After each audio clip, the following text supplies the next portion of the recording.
Welcome to the Italian Football Podcast. So, team by team. Milan, first Scudetto last season since 2011. 11-year wait is over. What do we think? Can they retain the Scudetto? I absolutely think they can. I think they are, together with Inter, the favourites. I can't tell you who's the bigger favourite, but I do have them really high up, neck and neck with Inter. I really like what they've done to the transfer window. They started off slow, and it was dreadful, and Milan fans were rightfully really angry. But once they sorted it out, and Ricky Massara and Maldini extended, they just, went flying. They sorted out Florenzi, they sorted out Messias, Origi, and then above all, De Ketelaere, who we did an excellent, deep dive on with Christophe Terreur, the most famous Belgian football journalist around. So make sure to check that out. But no, I really like what they've done. I think they're looking for a fourth central defender. I'd rather they keep Gabbia. I really like Gabbia. And I really like this youth project. I still think I am lacking a little bit of I'm lacking a right winger. But they have the money they have, and they decided to spend it on De Ketelaere, and I think that was wise. I think Florenzi will do a job for them as a backup on right wing and as a full back. Messias, maybe he can take the next step. He's actually looked really, really good in pre-season. So maybe he can turn out to be one of these, he can build on this, this dream career that he's, the narrative that he's had. I mean, with, delivering parcels and from going to that to winning the Scudetto in just a few years. It is an extraordinary story. But yeah, no, I really like Milan. I think Stefano Pioli, I don't want to read too much out of what happens in pre-season, but Milan do look like they're in a good place in terms of where they are mentally, where they are physically, and the confidence level. They look good too. Let's finish off then with our predictions. We'll go one by one through each categories for teams and for players and titles. So we'll start off with the champions. What is your prediction, Nemo? That's the thing. I'm not the Mercato's I don't like doing these things without the Mercato's going to be closed. So I don't want to say anything yet, because if Inter end up selling Milan Skriniar, that's a game changer. Okay.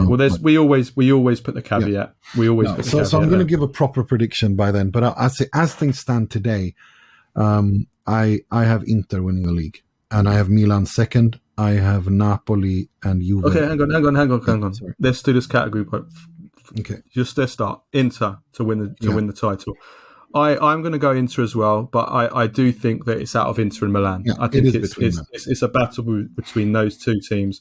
My heart says I would love to see Roma do it, and my heart says that if things all fall into place, Roma get a bit of luck, maybe Milan get a bad injury to one of their key players, or same thing for Inter, maybe Inter lose a player before the end of the market, which makes it even tighter. I think what the beauty of Serie A is how tight it is at the top. Absolutely. There are 7 or 8 teams that can take points and will take points off each other, which will always keep the title race open. I don't see anybody running away with it. Now, I still insist now, I think Inter should have run away with it last season. I still insist that now, even after watching them lose the Scudetto. My feeling was, at various points in the season, Inter have got the team to run away with it. I don't feel that this season that there's any team that can run away with it this season. I think position 1 to 4 is going to be separated by 6-7 points. And that's the tightest it's been in a long time. I think within 10 points, you have the top 7, 10 to 11 points. I think it's going to be tight as hell. Yeah. I do think it's going to be tight from, say, 3 to 8. But then it was quite tight last season for a long way until the end, the last few weeks. Let's go to Champions League position. So give me your top 4. I have Inter winning. I have Milan 1 point behind. I have Juventus 2 points behind, and I have Napoli 4 points behind. Okay. It's very tight.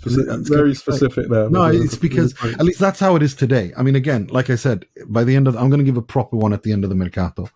But as things are today, I'm going to go if into Milan brings Ziyech and Inter sell Skriniar, I think Milan win by 5 points. I'm going to go Inter first, Milan second. I'm going to go Juventus third, purely because I'm assuming they will surely do more work on the transfer market between now and the end of, and they might even go big and buy big in January again, like they did last season. So they've got the financial power to do that. So I'm going to go Juventus third, and I'm going to go Roma fourth. I think Roma in the top four this season. But again, it's going to be tight. I have Roma fifth.